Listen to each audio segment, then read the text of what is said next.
Good morning, my dear students. In the class, நம்ம என்ன படிக்க போறோம் அப்படின்னா ஸ்லைடிங் ஃபிலமெண்ட் தியரி அப்படிங்கிறத படிக்க போறோம். தமிழ்ல இதுக்கு பேர் வந்து சறுக்கு இழை கோட்பாடு. It comes under mechanism of muscle contraction. தசை சுருங்குதலின் வரிசை கிரமமான நிகழ்வுகளை பற்றி படிப்பது தான் வந்து இந்த தியரி அப்படின்னு சொல்றோம். சறுக்கு இழை கோட்பாடு ஆர் ஸ்லைடிங் ஃபிலமெண்ட் தியரி அப்படின்னு சொல்றோம். So what is sliding filament theory? The sliding of thin filament over thick filament அப்படிங்கிறோம். Sliding of thin filament over thick filament அப்படின்னு சொல்கிறோம். Thin filamentனா ஏற்கனவே உங்களுக்கு சொல்லியிருக்கேன் போன கிளாஸ்லாம் actin.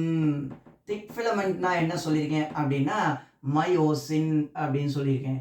அப்போ ஆக்டின் வந்து மயோசின் மேலே என்ன பண்ணுது, நகருது அப்படிங்கிறது தான் வந்து இந்த ஸ்லைடிங் ஃபிலமெண்ட் தியரி ஆர் சறுக்கு இழை கோட்பாடு. Okay, how this process occur? இந்த ப்ராசஸை யார் முதல்ல ப்ரப்போஸ் பண்ணது அப்படின்னா 1954ல Andrew F Huxley and Ralph Niedergerke அப்படிங்கிறவர் என்ன பண்ணியிருக்காரு அப்படின்னா இந்த தியரியை வந்து ப்ரப்போஸ் பண்ணியிருக்காரு. இந்த தியரி என்ன சொல்லுது, அதாவது how the mechanism of how the muscle is contracted அப்படிங்கிறத வந்து நம்ம வந்து படிக்க போகிறோம். So now let us enter into the topic. Steps என்ன ஸ்டெப்ஸ் அப்படின்னா சிக்னல் ஃப்ரம் சிஎன்எஸ். CNS அப்படின்னா central nervous system, you know. Okay, whenever we receive signal from CNS, அதுக்கப்புறம் என்ன பாருங்க, release of acetylcholine. Acetylcholine, you may know that acetylcholine is neurotransmitter அப்படின்னு சொல்றோம். So one chemical which is released from synapse, the synapse அப்படின்னு சொல்றோம். Okay, synaptic junctionல வந்து என்ன ஆகும் அப்படின்னா இது வந்து ரிலீஸ் ஆகும். So release of acetylcholine at the neuromuscular junction. What is neuromuscular junction?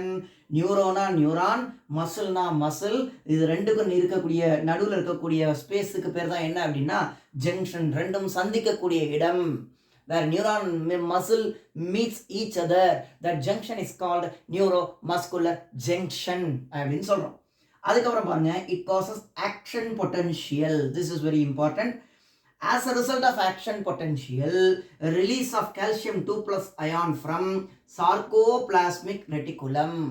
இங்க SR அப்படின்னா sarcoplasmic reticulum அப்படின்னு சொல்றோம். It is present in muscle cell அப்படின்னு சொல்றோம். So calcium ion release ஆனோன்னு அந்த calcium ion binds with troponin. I already told you the troponin and tropomyosin is regulatory protein அப்படின்னு நான் வந்து சொல்லியிருக்கேன். அப்போ என்ன ஆகுது, calcium 2+ and troponin binds. As a result of this binding, unmask the myosin binding site on actin. And what does it mean அப்படின்னா, இப்போ இந்த ஆக்டின்ல மயோசின் வந்து பைண்ட் ஆகுது இல்லைங்களா, அது என்ன பண்ணும் அப்படின்னா ட்ரோபோனின் மறைச்சிருக்கும். அந்த ட்ரோபோனின் வந்து கால்சியம் அயனோட சேர்ந்தோன்னே என்ன ஆயிடும் அப்படின்னா அது அப்படியே விலகிடும். ஆக்டினை விட்டு என்ன ஆகிடும், விலகிடும்.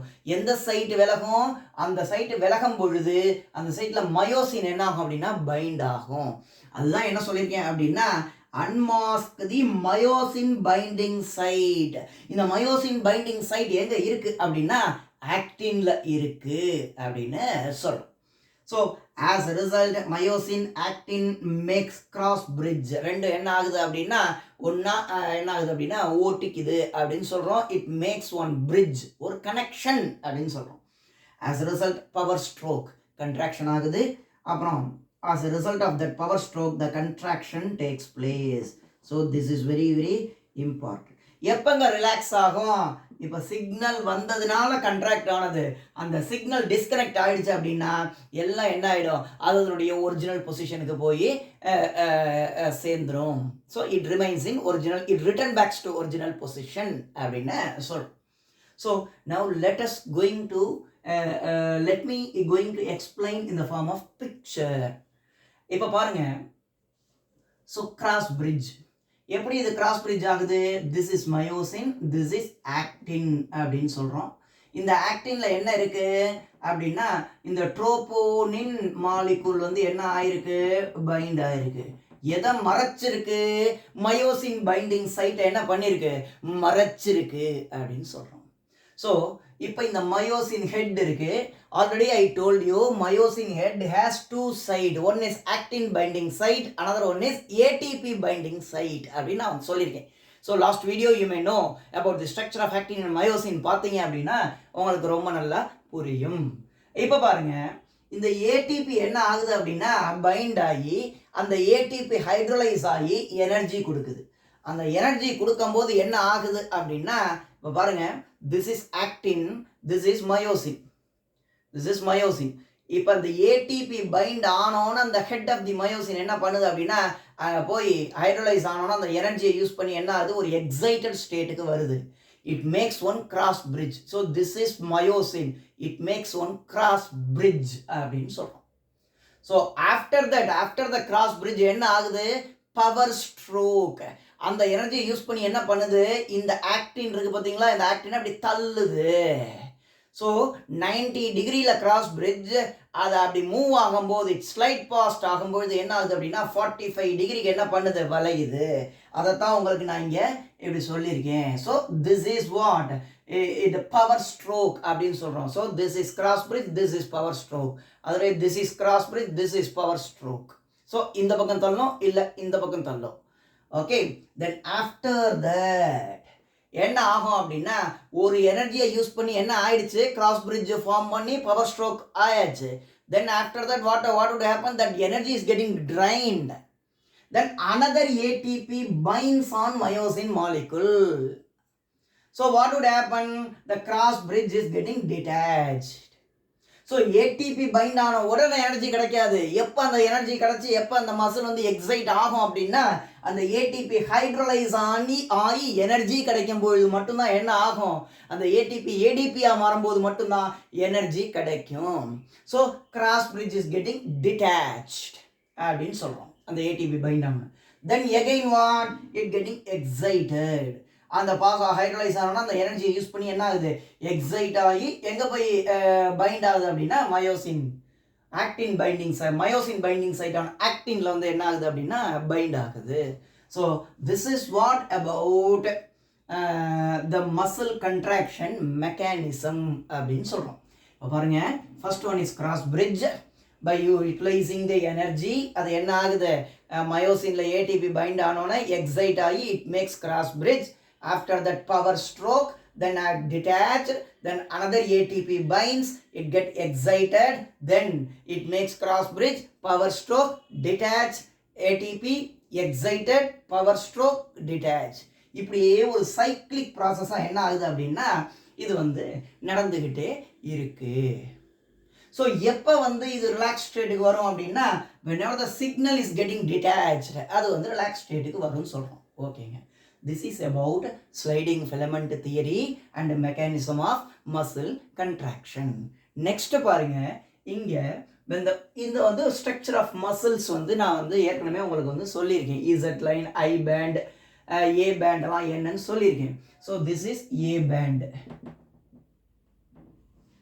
Okay, now you see whenever the muscle is in relaxed state, Z line அதோடைய ஒரிஜினல் பொசிஷனில் இருக்குது, I பேண்ட் அதனுடைய ஒரிஜினல் பொசிஷனில் இருக்குது, A band remains same, H zone வந்து என்ன இருக்குது, கிளியராக தெரியுது. இங்கே H zone is the Helen zone, is a clear zone, அதுவும் நல்லா தெரியுது.